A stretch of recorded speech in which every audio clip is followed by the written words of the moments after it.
நெல்லை மாவட்டத்தில் விவசாய சங்கத்தின் செயலாளராக அவர் பணியாற்றி கொண்டிருந்த பொழுது இந்திய கம்யூனிஸ்ட் கட்சியினுடைய மூத்த தலைவர், விடுதலை போராட்ட வீரர், தமிழ்நாட்டில் கட்சியை தொடங்குவதற்கு காரணமாக இருந்த தலைவரில் ஒருவரான தோழர் பி. சீனிவாசராவ் அவருடைய செயல்பாட்டை கண்டு பாராட்டி எழுதியிருக்கிறார்.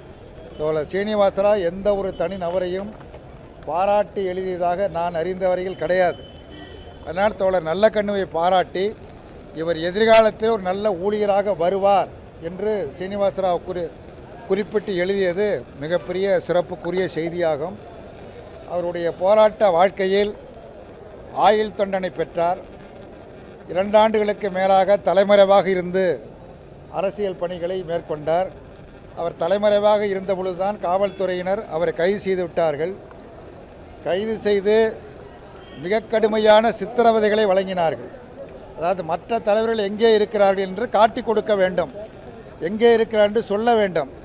அதை சொல்ல மறுத்த காரணத்தினால் அவருடைய அகண்ட முகத்தில் இருக்கிற முடிகளை ஒவ்வொரு முடியாக காவல்துறை இழுத்து மிகப்பெரிய கொடுமை சித்திரவதைகளை செய்தார்கள்.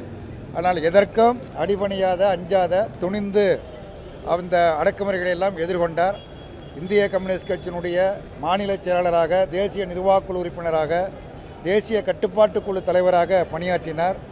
விவசாய தொழிலாளர் சங்கத்தை தமிழ்நாட்டில் உருவாக்குவதிலும் அந்த சங்கத்தினுடைய பொதுச் செயலாளராக இருந்து பணியாற்றியதும் குறிப்பிடத்தக்கது.